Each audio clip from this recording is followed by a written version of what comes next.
Hello everybody and welcome back to the United Stand calling show. This is your show as a community and make sure you come and join us, call us up and have your say. We've already got some callers waiting and there's a lot to discuss.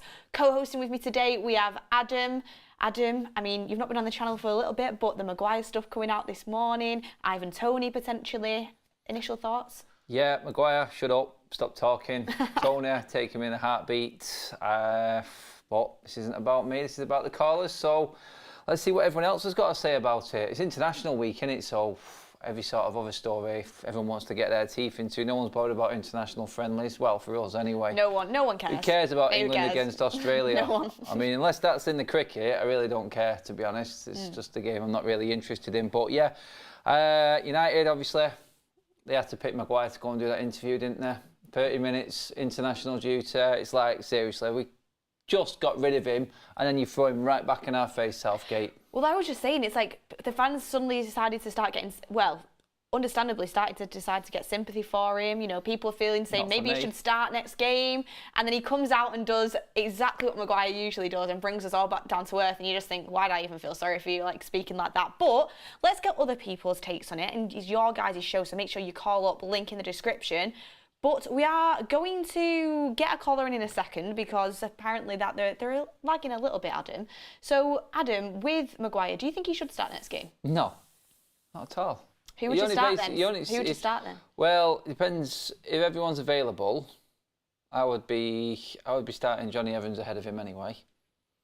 Lindelof. Well, Reguilon's going to be back, isn't he?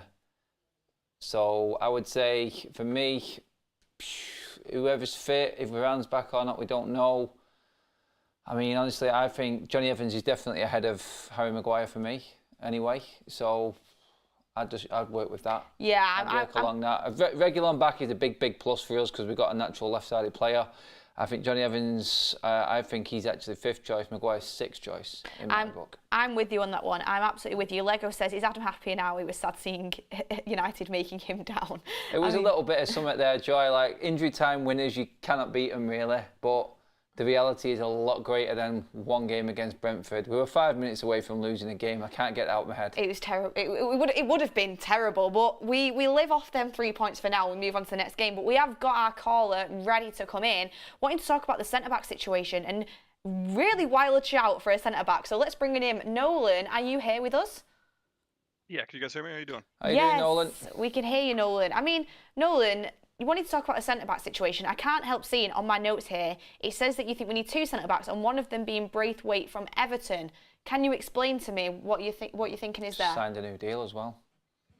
Yeah, so I know he signed a new deal. I saw that. I was actually a little disappointed because I thought we could have gotten him on the cheap. But the big thing that I'm worried about is the lack of depth for homegrown players that we have. And I worry about the age of Lindelof, the age of Varane, even though I think Varane's world class. I mean, I think he's top 2 or 3 in the Premier League easily. But I'm worried about the fact that we seem to be slipping down a road where we just don't have as many homegrown players as we need.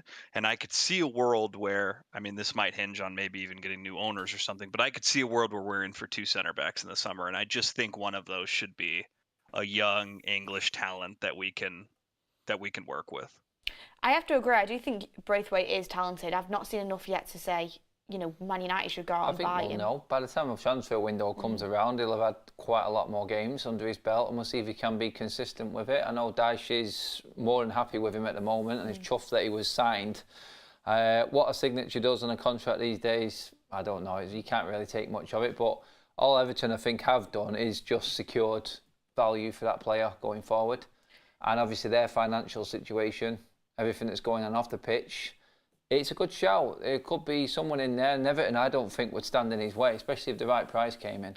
Absolutely. I'm with you on that one. Everyone get in the comments as well your thoughts on this, because obviously we've got the callers coming in, but we want to get your thoughts as well in the community. If you're not available to call in, get your chats in. If you want a certain topic, make sure you get your super chats in and let us know. But, I mean, you also need to talk a little bit about Todibo. Todibo, what are your thoughts on him? I like Todibo a lot. I'm really torn between Todibo and Antonio Silva. My issue with Antonio Silva is I think they're gonna ask for 100 million plus for him. So that's my issue there. and he's still so young that I worry if the Premier League would just eat him up, which can happen sometimes with these younger players. If it were up to me, if it was totally my choice, I would grab Todibo. I really would, because it seemed like it's a player that, I mean, unless Ten Hag had someone else that's not being mentioned, it seems like a player Ten Hag wants. So if that's what he wants, that's what I would get. This is where my whole gripe with Harry Maguire is. The selfishness. I spoke about this on the morning show. I could not see, and I cannot see anything other than him being greedy and staying for the money. I can't get it out of my head. He did say he's not going to sit on the bench, though, which he is doing at the moment. Yeah, but he is doing. He's going to. He's talking these last 2 games, and look at my record when I played for this manager. I'm sorry, mate. You're only playing right now because no one else is available. Well, I said on the morning show, the fact that how awful has our injury crisis been at the back, and he started 2 games this season. That shows how out of favourite he is. Well, exactly that. And to me, I look at him and what he said. He's picked. I mean, look at the games he's played in. Crap games. He talked about the games and look at my percentage. Look at the win percentage in them games. Now, Ten Hag wanted rid of you. He already had Todibo lined up. We knew this. Ten Hag wanted to move forward with this team. You've stopped that happening. That stuck, cemented in my mind, because he was there at West Ham. Red carpet was out. He could have gone on to big things at West Ham. He could have been there. He could have been the captain. He could have been anything he wanted to be at West Ham.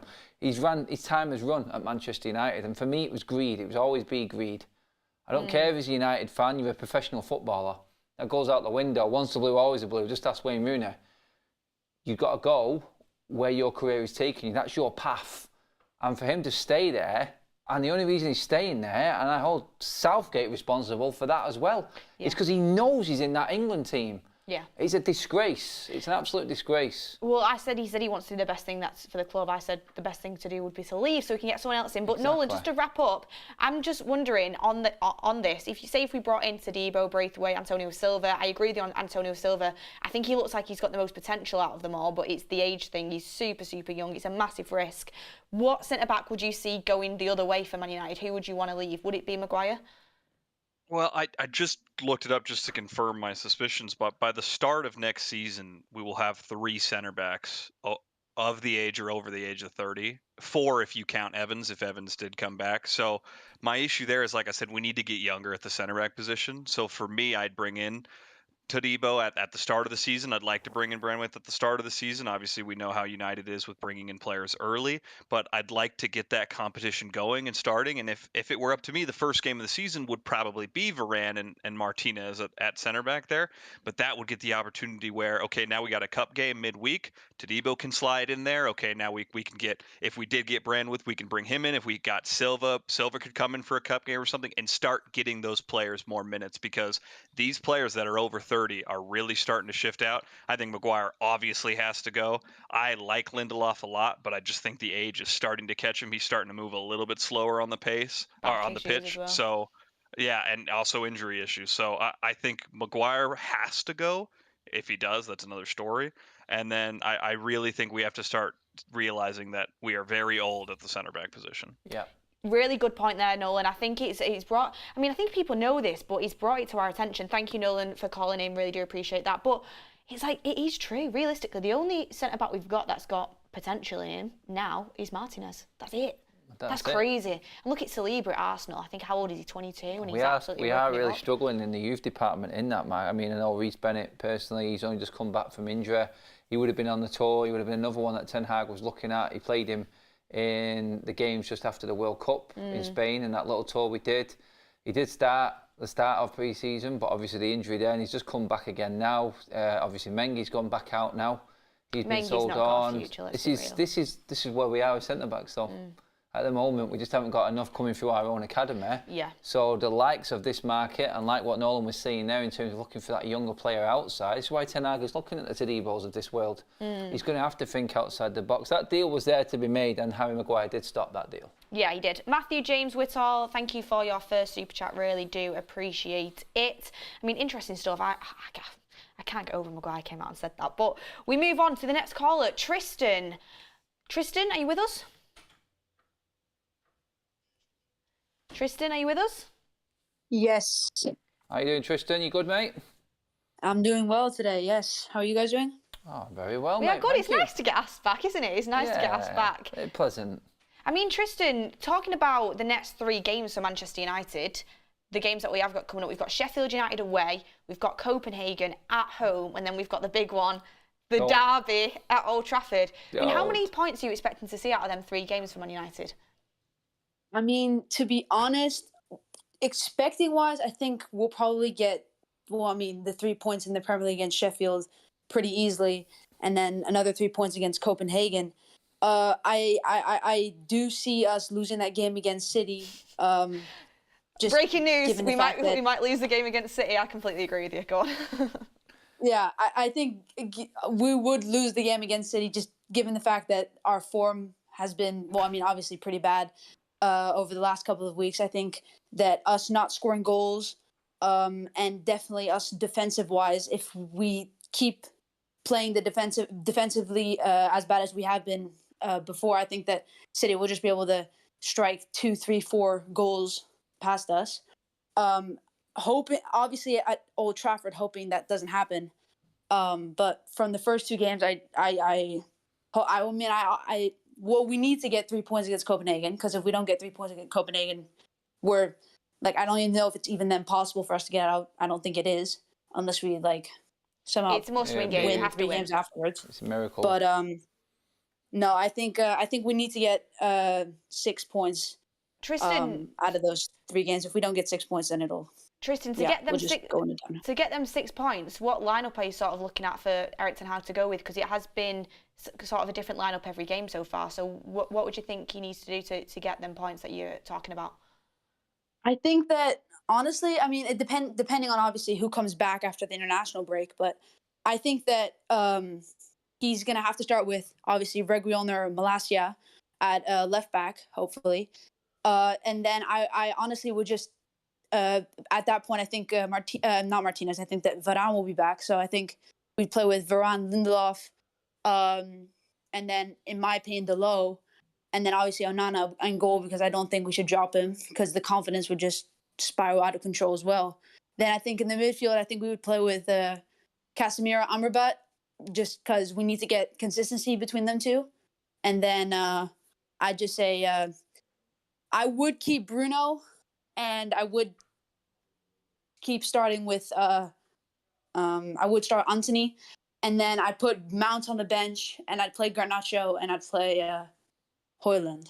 I think that's quite a good starting 11. Yeah, honestly, I would swap Lindelof out for Evans for Sheffield United. So would I. I think that type of game is perfect for him. To be honest, if he was going to play any of them, then I would say Evans. Yes, I'm looking at Sheffield United of us having a lot of the ball, not really causing too much of a threat. I mean, I'm saying this now. Obviously, it could go a complete opposite way with the way that we're playing at the moment. You just don't know what's coming. But for me, I think that team is fair. I think Rashford's sitting out, definitely. Agree with that. Mount, again, I'm sort of undecided with Mount. I think he has earned a spot in this team, the way he's played. I don't think he's been horrendous. I just think he's been part of a badly set up midfield. Honestly, it wouldn't surprise me if Man United lost to Sheffield United away and then beat City. That's just the kind of stuff that we can end up doing. But honestly, that's... I'd be surprised. Yeah, I mean... not actually, for the Sheffield United bit, but for the City bit. Yeah, maybe for the City bit, to be fair with you. Especially after... I mean, it's not helped us that they've lost like a couple of games, and for them, that's a lot. They need to win them. Yeah. They need to win them first 2 games back after international break before they play us. Otherwise, we're doomed. Exactly. But Tristan, thank you so much for calling Cheers, in. Really buddy. do appreciate it. We have Ben Niblett putting a super chat in saying, what happened to Reece Bennett, the young centre-back prospect? He got injured, didn't he? You just said that, didn't you? said, yeah, so he had an injury just before pre-season. He's just come back into the youth team now, started training again, Reece. So that's where he is at. He would have been part of that squad going to America. We know that for a fact. We spoke to him before the tour, actually. And then he picked up another injury right on that build-up to the start of pre-season, which pretty much has put him back. So yeah, hopefully he gets a full season in the youth team, and if any opportunity comes about, maybe he will come into that matchday squad. You just never know. Well, especially with our centre-back crisis at the minute. But I kind of wanted to come back on Tristan's point, because personally for me, I know he said Casemiro in his starting 11. I would drop Casemiro. I think he's been terrible. But we've got a caller in who's actually agreeing with me on that one. I want to get his take on it. So we've got Hades. Hades, talking about the fact that Casemiro needs to be dropped. Who would you drop him for, and why would you drop him?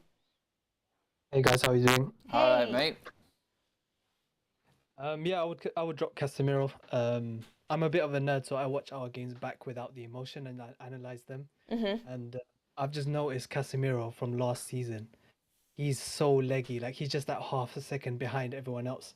And like the beautiful thing about him last season was that he was sniffing out danger left, right, and center. But this season, he's just letting players go past him, and that's how we're conceding. Can I just ask So you on that, unfortunately, Hades, quickly? Sorry, mate. Do you feel like he's sort of like not? I'm not calling it a cop out from him, but I've seen him play further forward a lot more than what he was last season. It's sort of like he's not performing how he should at the back, but I feel like he's gone hiding a little bit further up the field. And how he got Player of the Month simply just because he got them goals. It was last ridiculous. month I'm sorry, that was crazy, ridiculous. But I just feel like I don't think he's got the legs to handle what's necessary in front of that defence either right now. I just wanted to get your opinion on that as well, mate. yeah, I agree. It does baffle me that he's so far up the field. Like sometimes I think Ericsson is our deepest midfielder, which is crazy yeah, to it's me. true. Yeah, and he doesn't have the legs. I don't think he has the leg. Well, he's declining, and he's just like I said, he's just that half a second away. Because I watched against Galatasaray, and he followed the run, but he just couldn't keep up with it, and it's just that. So I think that having Amrabat in the midfield will help a lot and stop those midfielders just running riot into our box. Yeah, Yeah. quick question for you. Eric Ten Hag, after the game, was asked why he dropped Casemiro, and he said, because I wanted to see more football. Casemiro is obviously quite a senior member of that dressing room. Do you think Ten Hag's walking a little bit of a tightrope? Because obviously the situation with Sancho, obviously the situation with Ronaldo, then De Gea, and off the field with a few players, he has had things going on behind the scenes. Maybe coming out and saying something negative towards Casemiro wouldn't be the best idea. I'm just playing devil's advocate. Do you think that was the right thing of him to do? That made me laugh actually, but I think it was sort of lost in translation. I think Eric Ten Hag says things how it is, how it comes out in his mind, and not actually thinks about how it's going to come out when he's speaking. But I get what he was saying because as soon as Ericsson came on, he was pulling the strings. He was, spraying the ball out to the wing.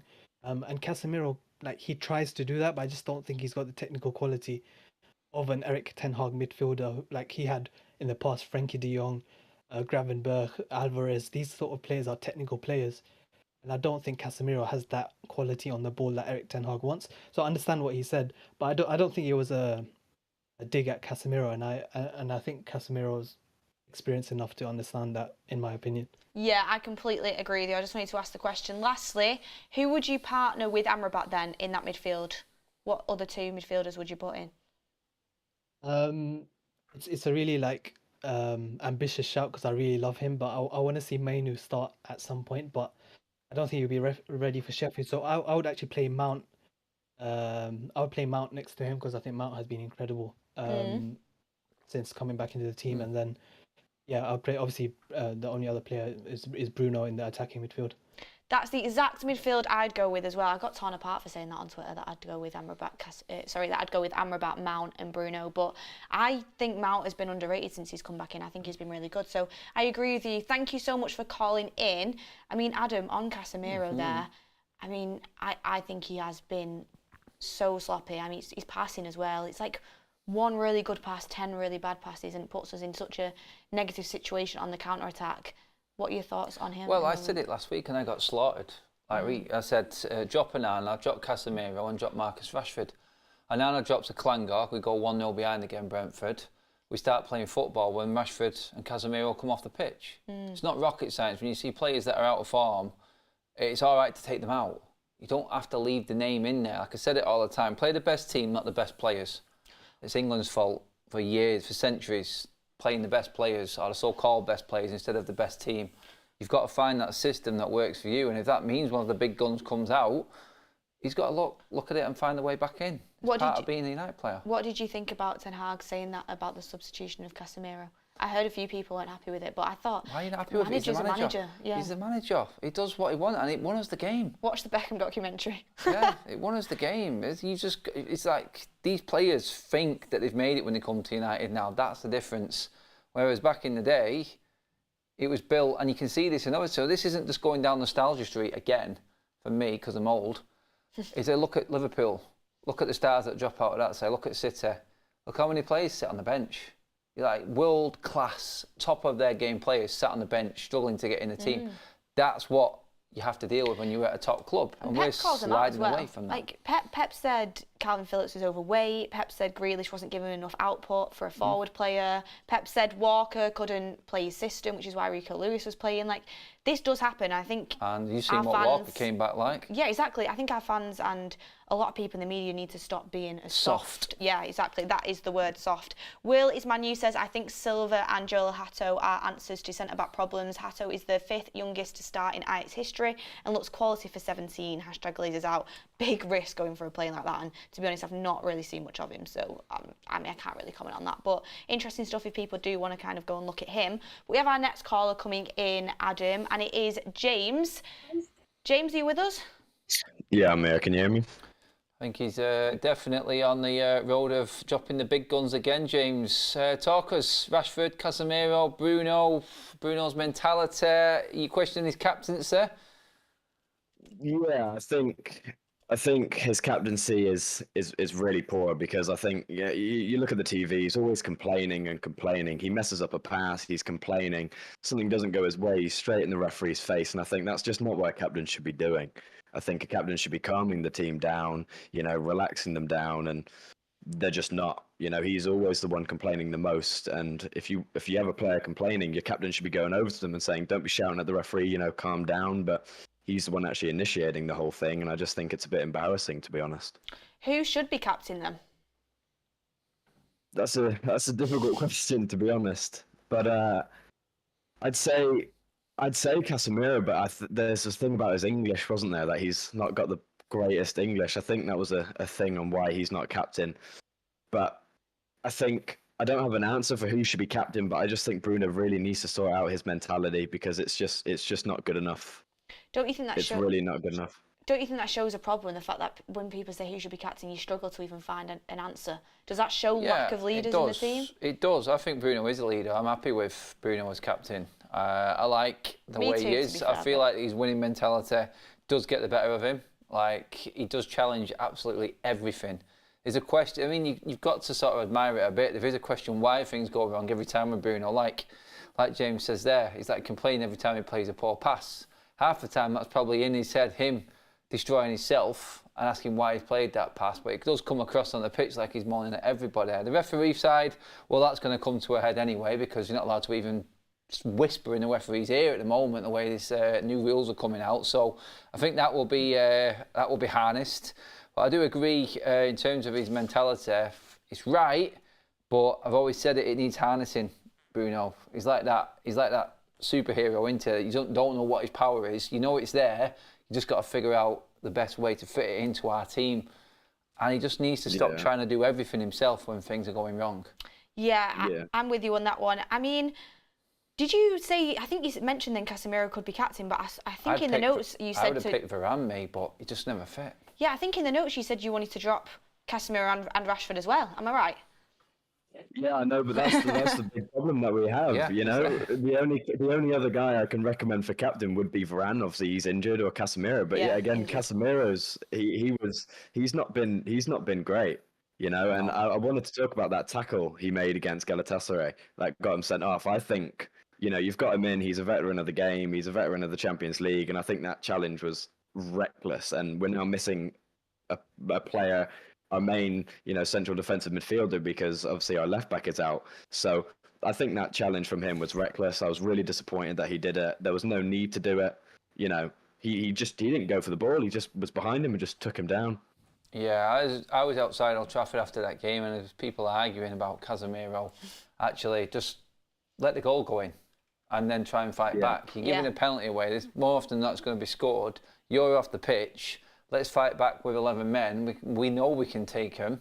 We know we can get back in the game. Just use your football knowledge and your experience. Well, that's what I said in the voice chat earlier. I said that in the voice chat earlier. I said I'd rather we conceded that goal and we had 11 men on that field. But once he was off, there was no chance. We were not making a comeback, even if we had another 90 minutes. Obviously, Onana did put him in that situation, which was obviously that the way it started and the way it happened. But I'm with you on, I wouldn't have made that challenge. I would have just accepted it and kind of moved on with the game. But you know, decisions are made in their moments. And Casemiro has looked a little bit unfocused, I think, recently. Like, even his passing has been super sloppy. Well, we are trying being to out of replace him, position. aren't we? Yeah. He is trying. That is the player that is that Ten Hag is trying to replace. He's trying to get the long term. Whether it is Amrabat, I mean, is it that age again? Like, was it Tristan the previous caller, or was it? Can't remember who it was who was talking about the age of the players. I mean, same with the midfield. It's a bit more vibrant, but we haven't got much legs in there in terms of that defence. People say that Amrabat is quite slow as well. So go on, James. We have no depth. We have no depth. That's the problem. You know, you know, you have Scott McTominay. He's. Can you see Mainu making an impact, James? I can, but not straight away. I think he needs to, you know, come on as a substitute and then slowly get himself in, because I don't think in the position Man United are in, you can't just throw a young lad in there, you know, put him on the line, and if he makes a mistake, you know, he's going to get all the hate. You know, why did you bring him on? Why did you bring him on? But I can see him coming on as a sub and being very helpful in the last 10, 15 minutes, and then progressively getting more and more game time for sure. Yeah. I can see that comment in there. Adam, Ten Hag is already trying to replace Bruno with Mason Mount. Why don't you talk about that? No, he's not. Well, no, he's not. No, he's We're not going to talk about that. It's a ridiculous Bruno hate comment there. Oh, James, thank you so much for calling Cheers, up anyway. James. Thanks, guys. Thank you. I mean, sometimes I see stuff and, like, you know when you want to respect everyone's opinions, but I'm like... Nah. Yeah. Definitely not. Definitely It makes me want not. to smash my head against a brick wall, that, honestly. No. But anyway, I mean, a lot of talks about Sancho going to Juventus. We're going to bring a caller in a second. I honestly See ya. order the Uber right now. There was talks about them apparently paying 60 mil for him. I'd be like, go for free, 60 honestly. mil. DL, I'd pay business class. Lufthansa. There you go. Get him over to Germany right now, bitch. Germany or Juventus? Oh, sorry, Juventus. I'm going the wrong way there. I'll go anywhere, No, honestly, anywhere. I got mixed up with Dortmund then, didn't I? Yeah. No, just honestly, anywhere for Jadon Sancho right now. I was talking to people about Jadon Sancho. It's like they want him to make an apology. We want this big issue sorted. It's like, why are we even bothering? He's crap. He's not done enough on the pitch as it is. He's into the third year. Why are we spending so much time and effort trying to turn this player around? He clearly doesn't want to listen to our manager. So why are we bothered? Why are we making so much effort? The effort should be in, like what you just said, getting the man out of the club. He's already come out and said he's not apologising. He thinks he's bigger than United. The one man at the club who is bigger than anyone is the manager. We know this. If you're not willing to play by them rules, then see you later. Ciao. Faz has said in the chat, I agree, Mount will take Bruno's spot, and I have a theory. Why would he make him captain this year to do that? But No, call in if you want Faz to talking absolute crap. But anyway, let's move on to Sam. Sancho to Juventus, saying that he wants to replace him with Chiesa. That's one I can't quite get on board with, if I'm being honest. But if it means that Sancho goes, then yeah, happily bring him. Sam, are you with us? Yeah, I'm there. How you doing, Beth? I'm doing well. Hope you're doing good as well. So talk to me about Chiesa. Would you want him at Manchester United? Yeah, so obviously, yes, we all know Sancho needs to go. The reason I say Chiesa is obviously because it's a good chance that Sancho goes to Juventus, but also I just think the last time, and I don't want to upset you too, but I am Scottish, right? So what I saw Chiesa do to England and what he did at the Euros made me smile, made me very happy. And kick him off. That was End the his last call. time that. Nah, it's all right. Oh, I had to get it in. But yeah, no, that was the last time that he's been healthy for a long stretch, and you see how dominant he was there. I just think he's such an exciting young prospect, and I think he's got the the personality to play for Man United. And I know he's got injury concerns, which might be what you bring up, but I'll be honest, like Sancho's basically injured right now. He's not playing. It's part of the signing on for Manchester United. You have to be an injury-prone player. Are you injury-prone, or will you become injury-prone under our medical department? Yeah, get through the door. Sam, you talked about Exactly. you talked about the international side of things there. I know you're in the Sancho department further up the field, but I've got to ask you about Scott McTominay as well, mate, then, because he has been, when wearing that blue shirt this season, he has been a hero for you guys, international-wise, and everyone's loving him.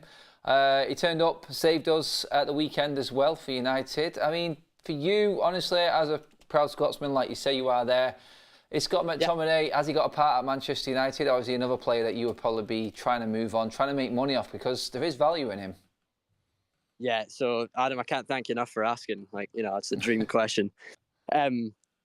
Yeah, so with McTominay, I find obviously it's a recent discovery even for me that he's been played out of position. If you remember for the national team, even back looking at the Euros, which is a few years ago now, he was playing at centre half and he was playing very defensive minded. And it's almost like even Steve Clark with the national team, only in the last years he even found that that he's better going forward. And obviously we've seen how good he can be in that position. All I'll say is I think he can play a part in the team, especially with how we are right now. I think we're so far off playing a certain type of football that doesn't suit him that I think, for the next, I would say 2 years, I think he can play a part, not in the first team, but playing a role like we saw just this past weekend. And I just think that the only mistake that we made was the 30 million. I think that when you talk about the value, I don't know if we're ever going to get 30 million for him again. And I know Mark and everybody's been on about that for a while now. That could turn out to be a mistake.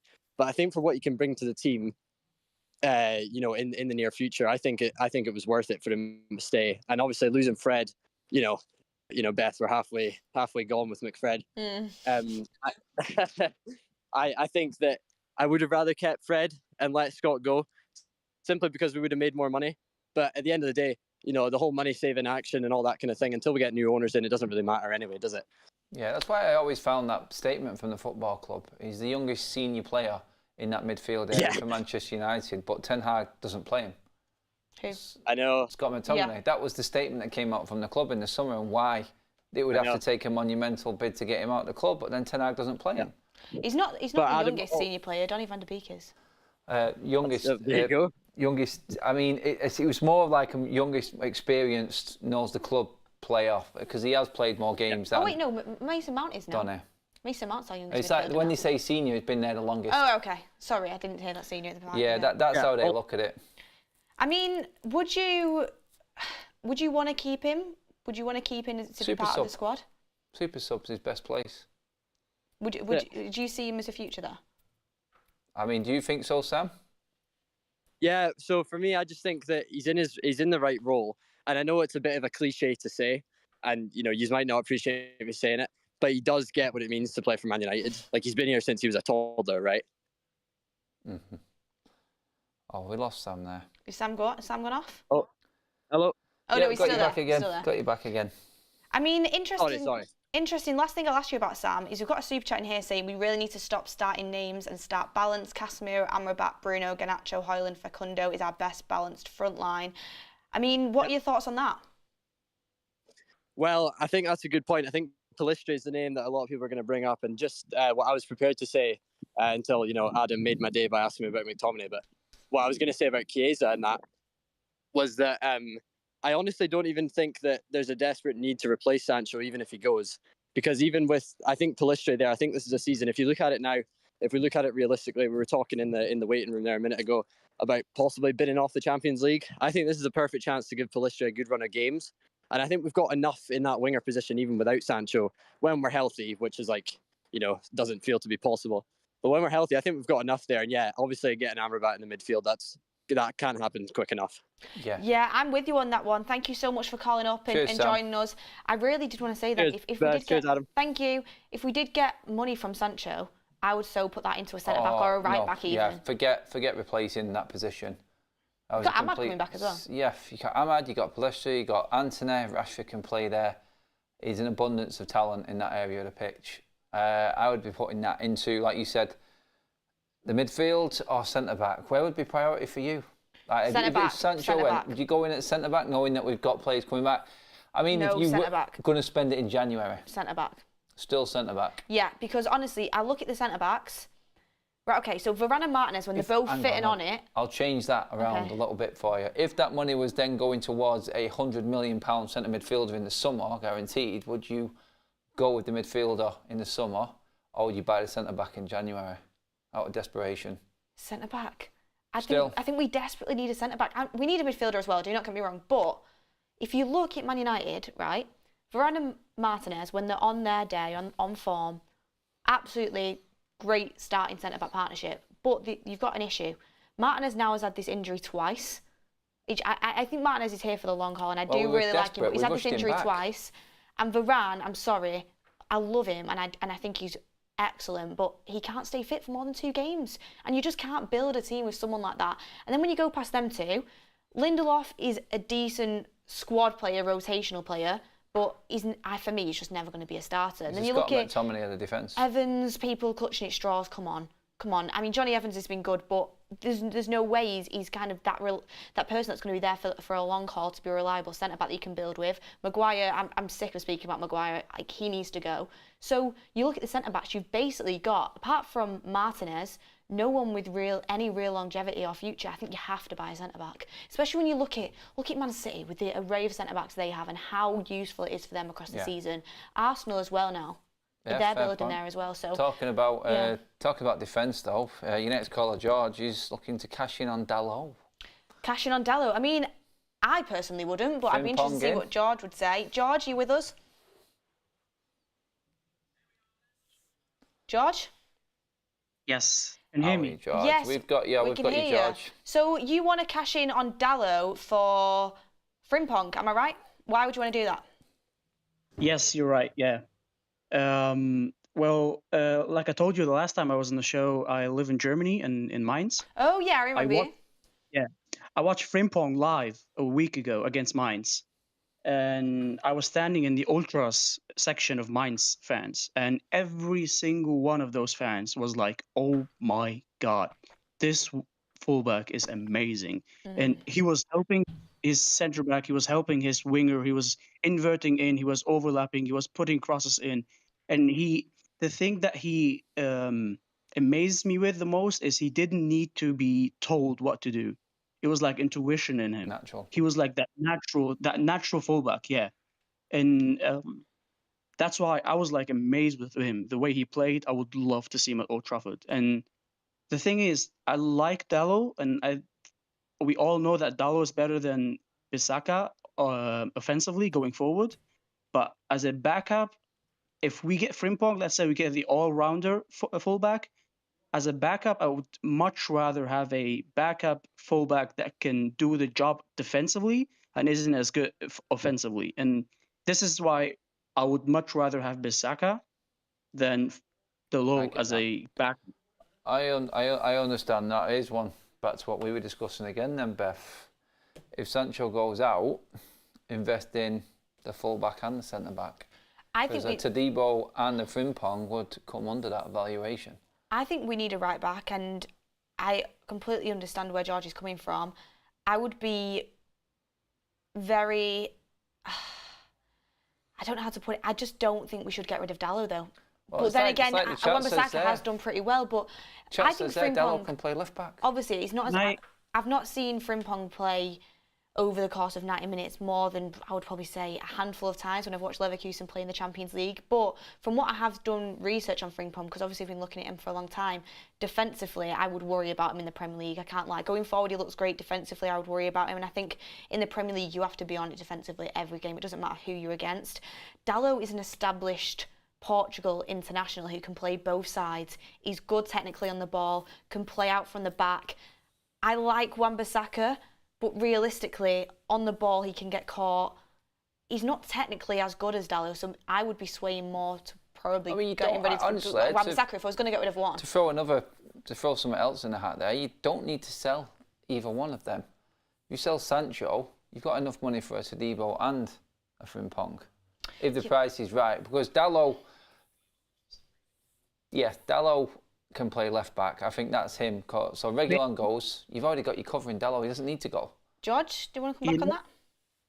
The thing is, I think maybe Dalot wouldn't want to be like third choice or even second choice. I think he would be much rather to have more game time. And I think Bissaka would be the one that would be more okay with the fact that he's a rotational player.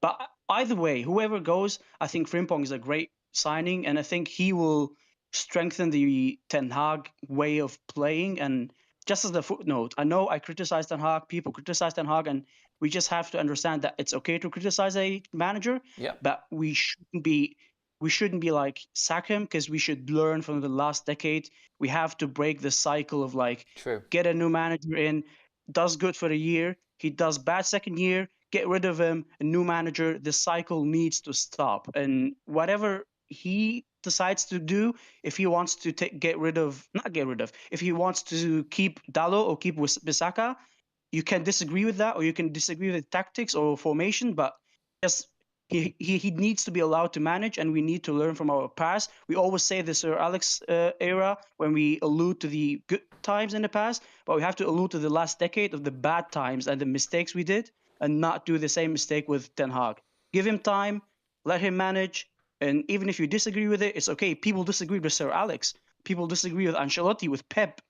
It's not a problem. Just let him manage. Criticize him, but also in a context that the board and the owners do not help. Yeah. Yeah, I'm with you on that, George. George, thank you so much for calling Cheers, in. George.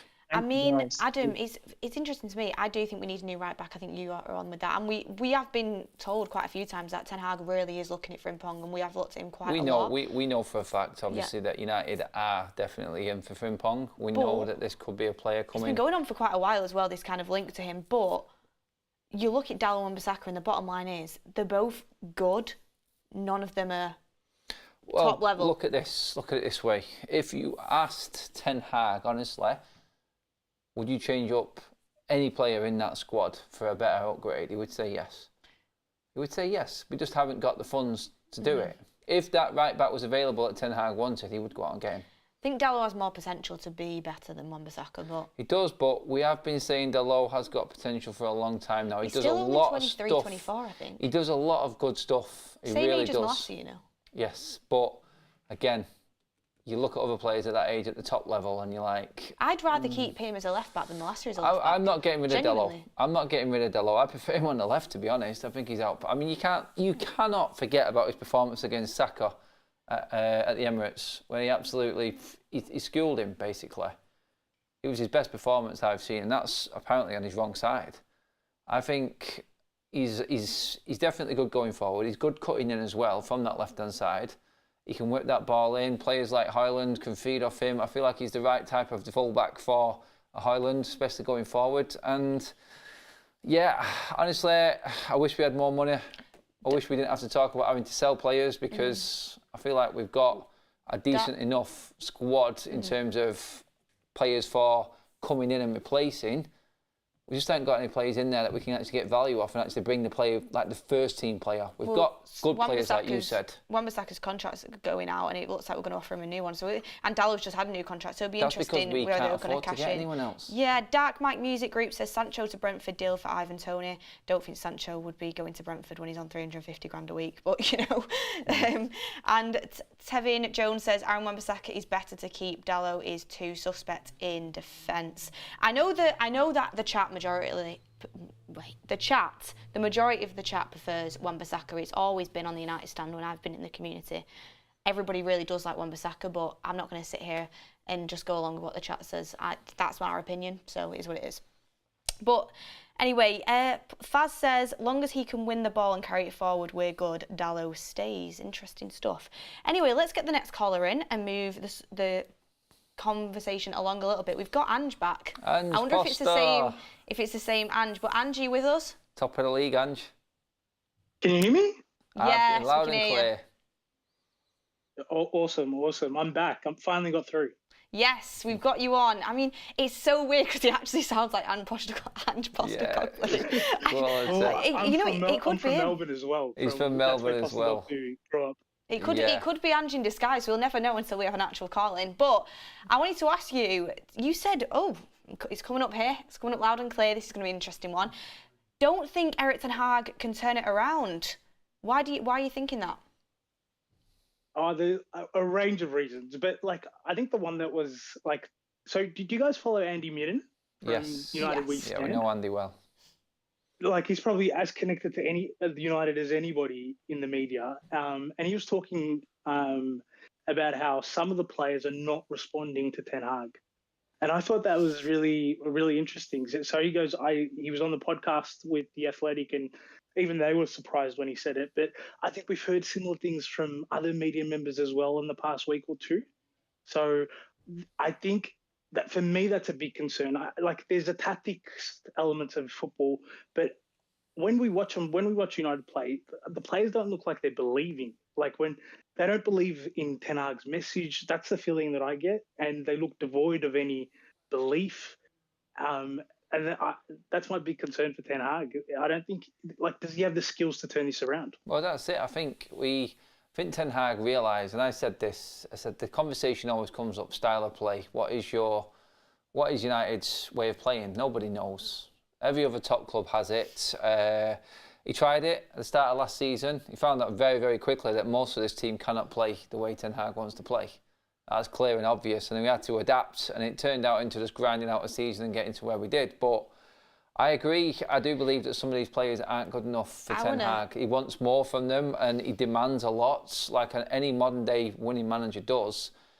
You're like one of them managers, even a manager that can handle the big egos and the big players, or your assistant manager that just brings through, like I said, plays the right team, not the best players. And I think Ten Hag is a system manager where everything needs to be working like a well-oiled machine. One cog comes out and it all falls apart.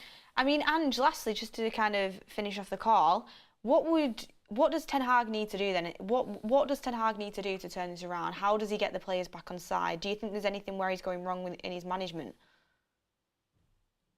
For sure. So, his management, and I understand where he's coming from. His management is about discipline. It's about doing the right things. It's hard-lined, but there's also there's an element of the players need to feel loved as well. They need to feel that they're cared for. That's the new generation of players, man. Somebody like a Rashford needs to feel like their manager loves him. He believes in him. Otherwise, if he's too demanding, the players kind of turn off a little bit, and I think that's a big issue for Ten Hag. I think. I get it. The Sancho stuff, I understand. If Sancho doesn't want to play football at the moment, we get that. But the rest of the players, they need to feel like there's a purpose beyond the day-to-day grind of a win. That's the big thing. Ten Hag always talks about we need to win. But the players need to believe that there's something bigger than the day-to-day grind of the win, that there's a vision, that there's a purpose for what they do. And that's what Ten Hag, I think, is missing. He doesn't have that, emotional intelligence. That maybe that's too mean, but he did that element of this is why we're doing what we're doing, and that's a big thing that Ten Hag doesn't have in his repertoire, I reckon. Well, you would know as Tottenham Hotspur manager how to do it. I mean, I'm convinced it's him. Exactly. But look, thank you so much for calling up, and hopefully we'll see you on the next one. All right, thanks. Bye. Chris says, player behaviour has to do with the club culture being rotten from the top down. Eric Ten Hag wants to clear these players out and should be allowed to do so. Have to agree on that one with you. And Adam, I mean, interesting stuff from Ange there. Yeah, I mean, it's easy to question Ten Hag when things are not going well on the pitch. I mean, I looked at that Ajax team, they were well behind him, weren't they? I mean, to come as close as he did in the Champions League. Different set of characters though, isn't it? I mean, you look at it, and that's why I think he is keen on bringing through that mentality monster player.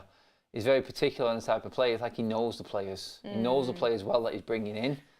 And I feel like that is where Ten Hag, for the likes of what Ange said there, you have to put an arm around players these days. I mean, I hate that because I'm old school, but I understand it. There is a balance that you need. Every player needs to be dealt with differently because every player responds to something differently. I do think we are too soft. Funnily enough, it looks like namesake Ange Postecoglou at Spurs has got that. It's like first game of the season when he pulled Maguire off with a head injury. He said, no, see, off. It's like setting off already, but at the same time, he's showing that the player is looking after him. Yeah. It's like little things that he can do that makes that team know that he's behind them. He's going to take fault for anything that goes wrong on that pitch. It's like you look at Maddison, the way Maddison plays. It's simply a case of, I've been told to play this way. If it goes wrong, I'm going to walk off that pitch and my manager's going to come out and say that's my fault.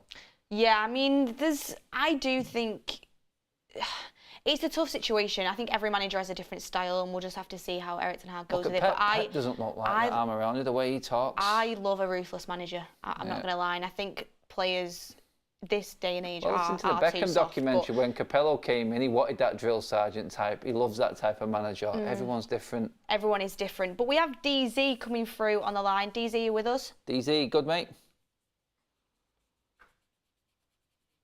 DZ, are you with us there? Hey, I'm here. Can you hear me? Yes, we can hear you. Thank you for joining us. I mean, DZ, looking towards our next 3 games, how are you feeling that what direction this is heading in? What does Eric Ten Hag need to do to kind of gain some stability? Win all 3. It's a bit of a toss-up. I feel like if we can get the, cut down on the goals conceded, anything is possible.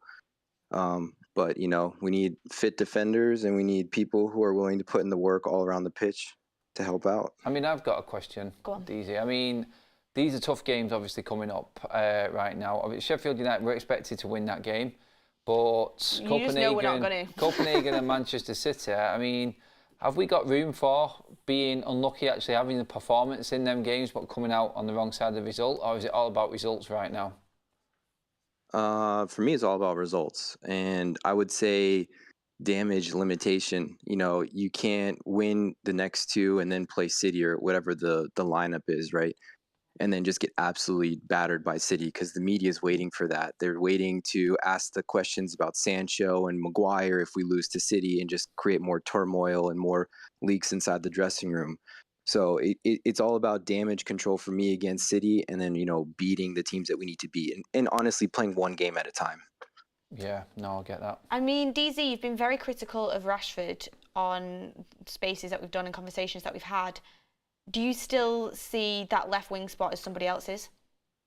100%. I think, I was actually thinking about what I would say this morning when I got the notification that there was a space, and I was like, what does this season mean for me as a fan? We were never going to win the league. We were never going to win the Champions League. And at some point, you need to look at what is the future of the club.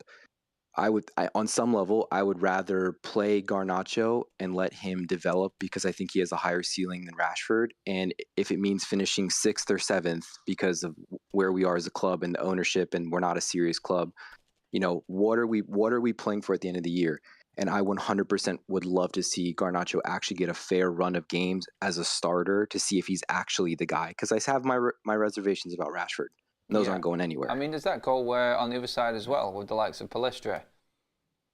Are you not as keen on that one? I mean, if the right-hand side, I mean, Anthony's his favourite. Are you an Anthony fan, or would you be giving Palestra some more game time as well?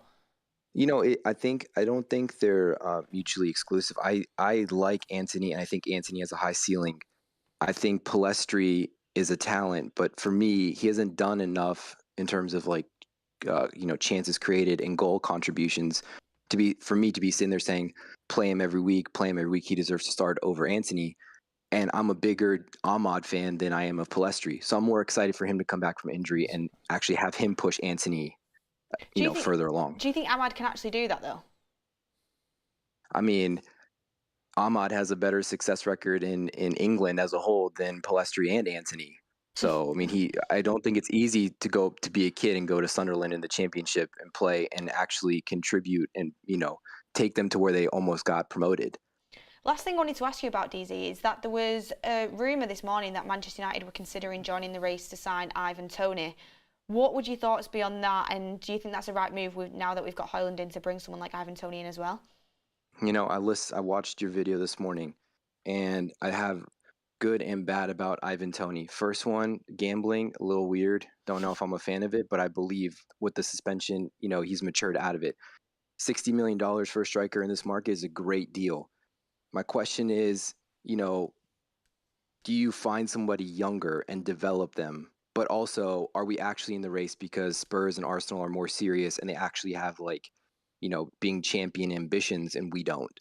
So I just don't know how real it is, and I don't want to get too excited. But I would take him for $60 million. Yeah, so many people in the chat were saying 60 million is too much. I was like, what planet are we on? No, what planet are we on? It's a really good price. Spent that on Højlund, who's an unknown in the Premier League. Højlund, so for me, yeah, Tony. For me, that's discount with the gambling. It's like what DZ said there. It's like he's moving towards the conversation of that money could be spent elsewhere in our team. Right now, Højlund is number one. What happens if Højlund gets injured? Well, Tony's not going to be a player to sit on the bench. We're not going to spend 60 million for a bench player. Højlund gets injured, though. Right we have an issue where we've got nobody. We haven't got the money right now. Unless the club gets taken over, we cannot be affording to go out and pay 60 million for a player that's going to be sat on the bench. I think it's an opportunity, and I don't think he does sit on the bench if he comes in. But I do think it's You drop Højlund. I'm not saying I would drop him. I'm saying there's so many games across the season. This is so many games across the season. This is the next point. Look at Haaland and Alvarez. I mean, it would be interesting. Pran Malik, member for 28 months. Squad is mix of different managers and style of play. Erik ten Hag can't do much when the owners fail to sell all players they've got under previous managers. The club is broken. I mean, interesting stuff. But DZ, thank you for joining us quickly. I wanted to ask, how many points out of the next 3 games? 6. 6. That's optimistic. Thank you. Sheffield United wins. I mean, we've got to win them too. But thank you for calling in, DZ. Guys. Cheers, DZ. Bye. I mean, interesting stuff there. Everyone's getting their chats in about Ivan Toney. Jim says Toney can hold up defence, as has the strength that Højlund is lacking at the moment. Playing them both might create more opportunities.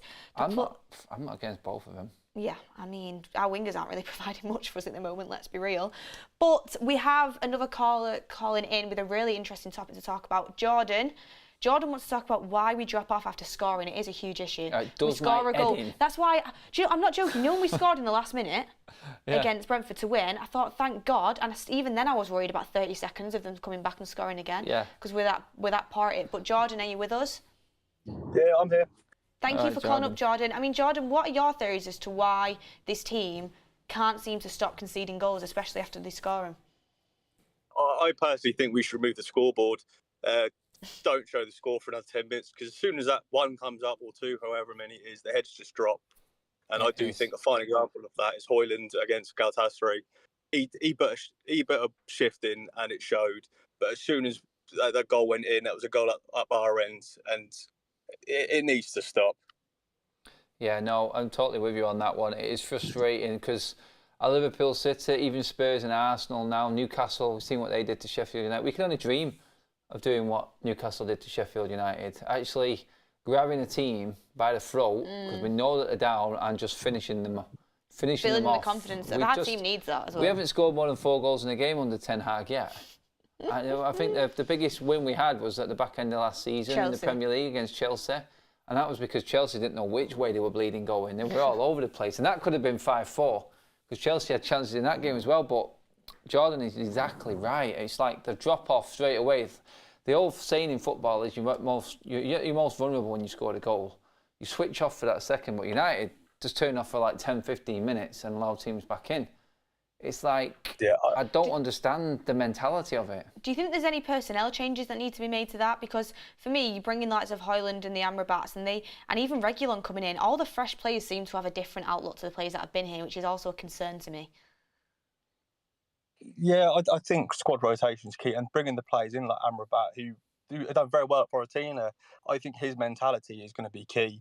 Like of Højlund, who wants to work for, like I said already, Amrabat is another one. Reguilon, when he started for us, it showed how eager he was. He wanted to play.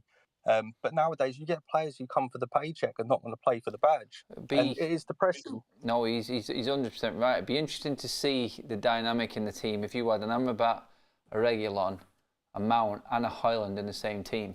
Well, that's what I'm hoping to see next game. But thank you so much for calling in, Jordan. We have reached the end of the call-in show, but really appreciate you calling in and bringing up a topic that does need to be massively addressed. And these are things, Erik ten Hag, these things can happen, but they can't keep happening, because then you're going to get questioned over, well, why can't you sort this out? Because you're in charge of these players. You're expecting now to see Ten Hag ball, and how we're not getting it is simply because of the players that we've got. 2 years. 2 years. When you Ollie expect got just 2 over years, 2 years. Under Glazer ownership, I think that you can translate that into 4 years. It's like double, because of how constricted he is under this ownership. But look, everyone, thank you for joining the call-in show. If you want to join next time, make sure you scan the barcode or click the link in the description. Always love these shows to kind of open us up to different things, and we can bring them into future videos as well. But everyone, have a lovely rest of your week. Thank you for calling up. Thank you for all the comments. Make sure you hit a like on the video on your way out as well, and we will see you on the next one.